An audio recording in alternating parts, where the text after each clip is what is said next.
Keutamaan ilmu. Allah Ta'ala berfirman dalam Quran Surah Al-Baqarah ayat 31 dan 32, yang artinya, dan dia mengajarkan kepada Adam nama-nama benda-benda seluruhnya, kemudian mengemukakannya kepada para malaikat lalu berfirman, sebutkanlah kepadaku nama benda-benda itu jika kamu memang orang-orang yang benar. Para malaikat itu menjawab, Maha suci Engkau, tidak ada yang kami ketahui selain dari apa yang telah Engkau ajarkan kepada kami.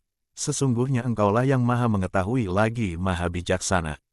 Tafsir dari surah ini yaitu, dan Allah mengajarkan kepada Nabi Adam alaihi salam nama-nama benda-benda seluruhnya, baik dengan menciptakan ilmu pada Adam mengenai benda-benda itu, atau dengan cara menyampaikannya langsung ke dalam pikiran beliau tanpa memerlukan suatu istilah sebelumnya agar berkelanjutan.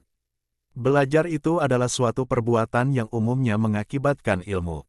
Karena itu dikatakan, alam tuhu fatalama, saya mengajarinya maka ia pun tahu. Adam adalah nama ajam atau non-Arab seperti Azar dan Syalih. Adapun asalnya adalah mengambil dari kata atau dengan arti, teladan. Atau, bisa juga berasal dari kata permukaan bumi sesuai dengan suatu riwayat dari Nabi Muhammad SAW bahwa Allah Ta'ala menggenggam segenggam tanah dari seluruh permukaan bumi, baik dari dataran rendah maupun dataran tinggi.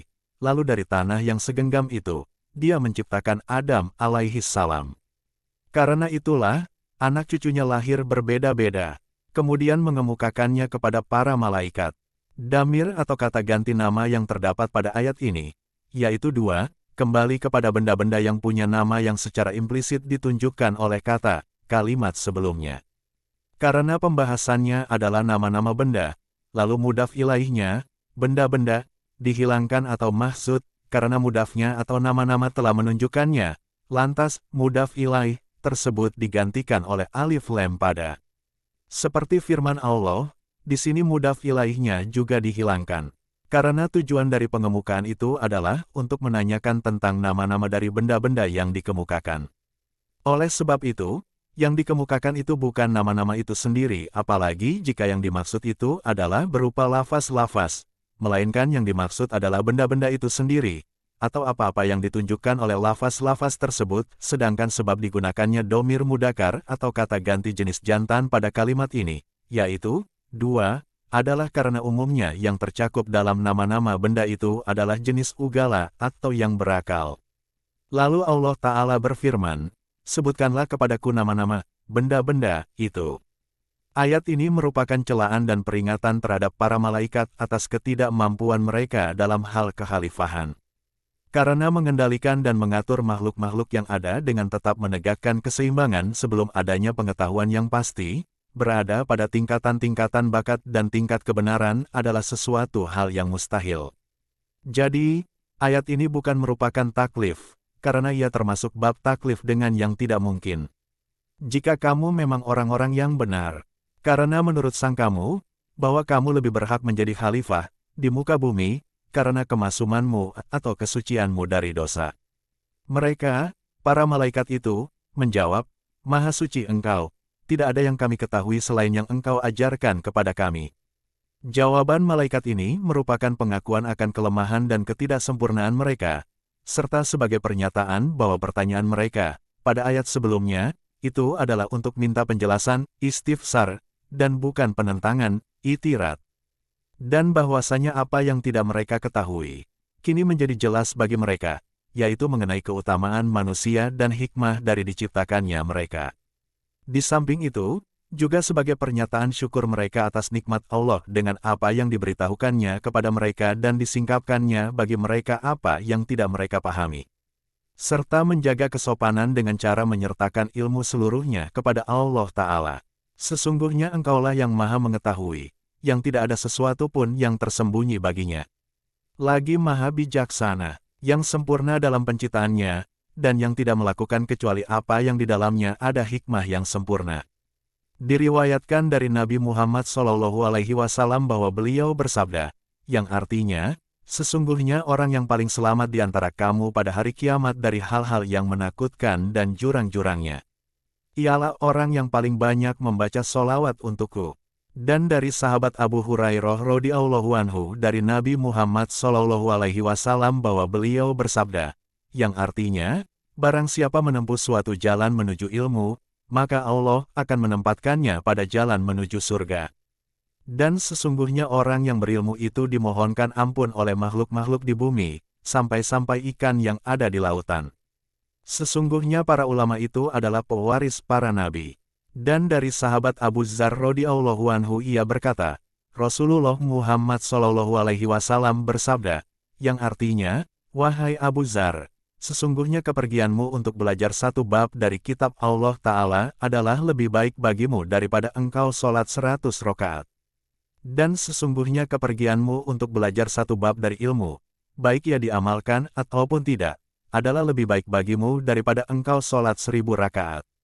Dan sabda Nabi Muhammad SAW, yang artinya, barang siapa belajar satu bab dari ilmu untuk diajarkannya kepada orang lain, maka dia diberi pahala 70 nabi. Dan sabda Nabi Muhammad SAW pula, yang artinya, barang siapa duduk di sisi orang alim 2 jam, atau makan bersamanya 2 suapan, atau mendengarkan darinya 2 perkataan, atau berjalan bersamanya 2 langkah, maka Allah Ta'ala akan memberinya 2 surga, yang masing-masing surga itu luasnya 2 kali luas dunia. Dari Sayyidina Ali Karamallahu Wajhah. Dari Nabi Muhammad SAW beliau bersabda, yang artinya, aku telah menanyakan kepada Jibril tentang orang-orang yang berilmu, lalu Jibril menjawab, mereka adalah pelita-pelita umatmu di dunia dan akhirat. Beruntunglah orang yang mengenal mereka dan celakalah orang yang mengingkari dan membenci mereka. Dan diriwayatkan dari Nabi Muhammad SAW bahwa beliau telah bersabda, yang artinya, barang siapa melakukan sholat secara berjamaah dan duduk di majelis ilmu serta mendengarkan kalam Allah lalu mengamalkannya, maka Allah Ta'ala akan memberinya 6 perkara. 1. Rezeki dari usaha yang halal. 2. Selamat dari azab kubur. 3. Menerima kitab atau catatan amalnya dengan tangan kanannya. 4. Melewati sirat, jembatan di atas neraka, laksana kilat yang menyambar. 5. Dihimpun bersama para nabi. 6. Allah membangunkan untuknya sebuah mahligai di dalam surga dari permata yakut yang merah, yang mempunyai 40 pintu. Dari sahabat Ibnu Abbas radhiyallahu anhu ia berkata, orang-orang yang berilmu itu mempunyai derajat 700 tingkat di atas derajat orang-orang biasa, yang jarak di antara satu tingkat dengan tingkat derajat lainnya adalah sejauh perjalanan 500 tahun. Konon, ilmu itu lebih utama dari amal karena 5 sebab. 1. Ilmu tanpa amal tetap ada, sedangkan amal tanpa ilmu tidak ada. 2. Ilmu tanpa amal masih berguna, sedangkan amal tanpa ilmu tidak berguna. 3. Amal itu suatu kewajiban, sedangkan ilmu pemberi cahaya laksana pelita. 4. Ilmu itu pangkat para nabi, seperti sabda Nabi Muhammad SAW yang artinya, para ulama umatku seperti para nabi Bani Israel.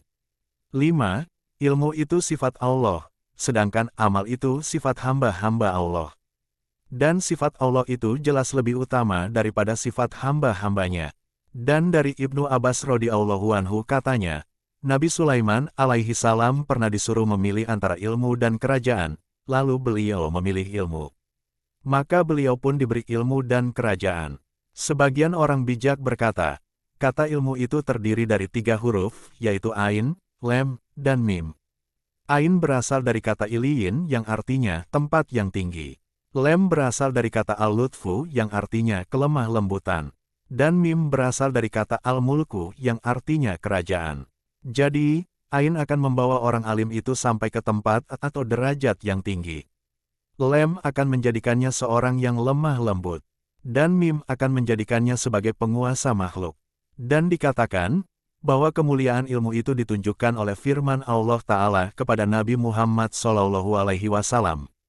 Yang artinya, dan katakanlah, ya Tuhanku, tambahilah aku ilmu. Karena Allah Ta'ala telah memberikan kepada beliau semua ilmu, dan dia tidak menyuruhnya meminta tambahan kecuali tambahan ilmu. Diriwayatkan bahwa, Nabi Muhammad SAW datang ke pintu masjid. Kemudian beliau melihat setan berada di dekat pintu masjid itu.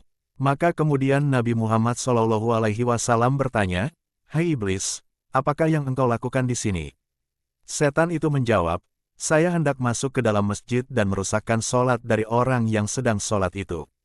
Akan tetapi saya takut pada orang yang sedang tidur ini. Nabi Muhammad SAW bertanya pula, "Hai iblis, kenapa engkau tidak takut pada orang yang sedang sholat itu?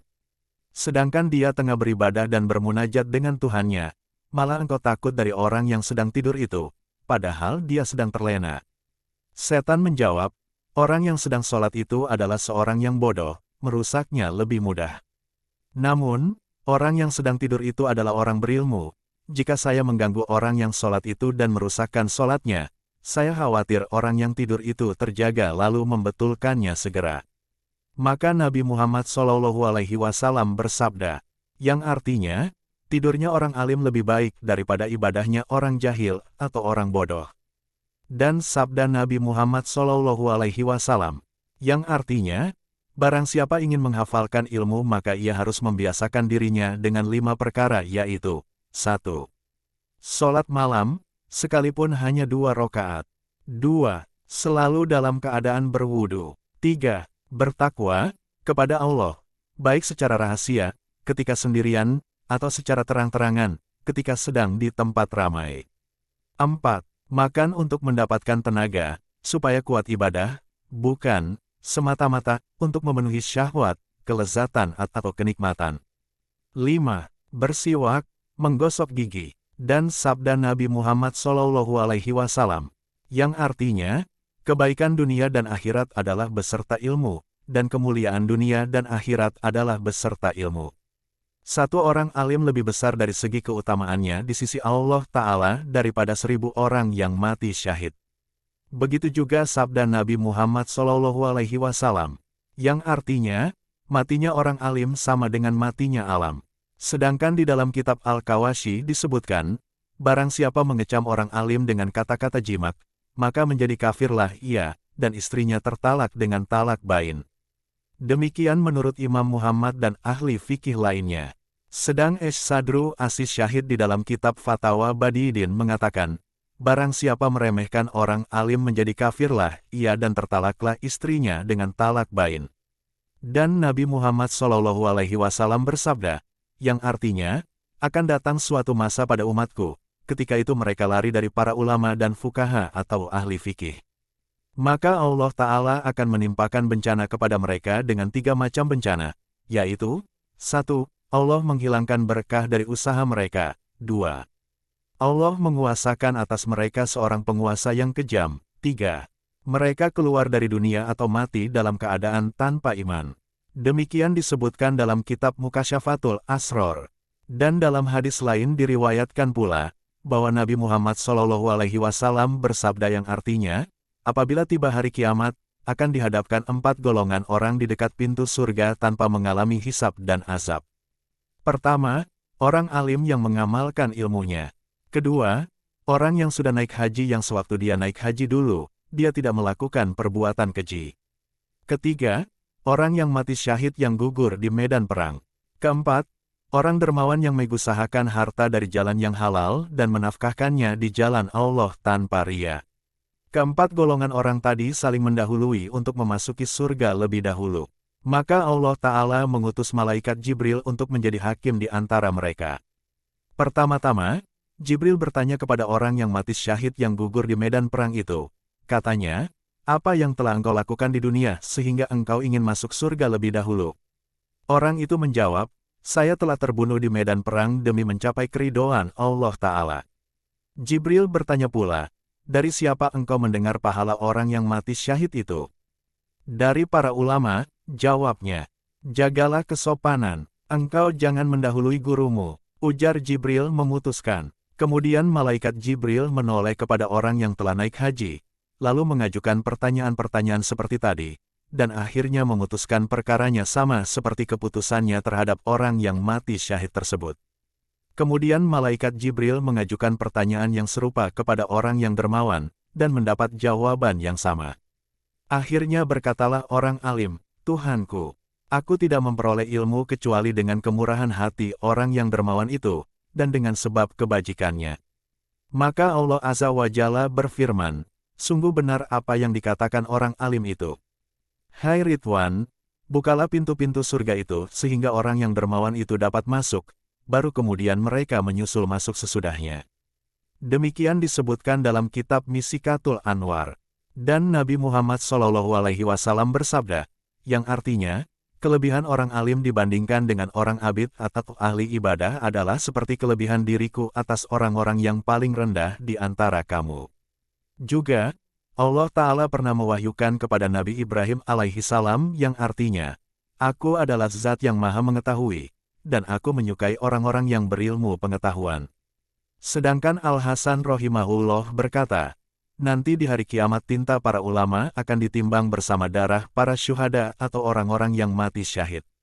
Ternyata tinta para ulama itu lebih berat ketimbang darah para syuhada, yang artinya, hati-hatilah terhadap 3 golongan manusia, yaitu 1. Ulama yang lalai.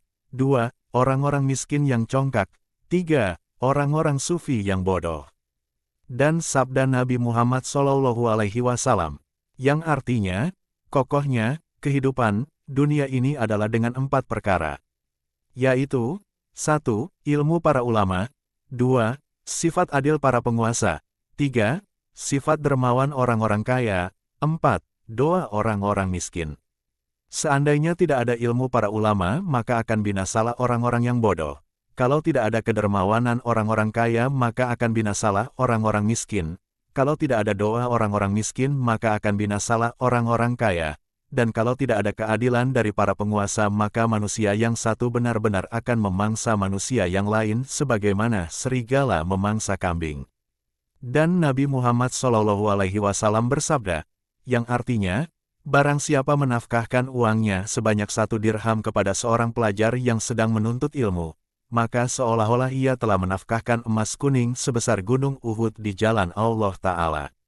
Dan juga sabda Nabi Muhammad SAW, yang artinya, barang siapa melaksanakan sholat secara berjamaah bersama kaum muslimin selama 40 hari, tanpa terlewat 1 rakaat pun, maka Allah akan menetapkan baginya terlepas dari nifak. Dan sabda Nabi Muhammad SAW pula, yang artinya, barang siapa sholat subuh, kemudian, setelah selesai sholat, ia duduk, sejenak, untuk berzikir mengingat dan menyebut asma Allah Ta'ala, maka Allah Ta'ala akan memberinya di dalam surga Firdaus 70 mahligai yang terbuat dari emas dan perak.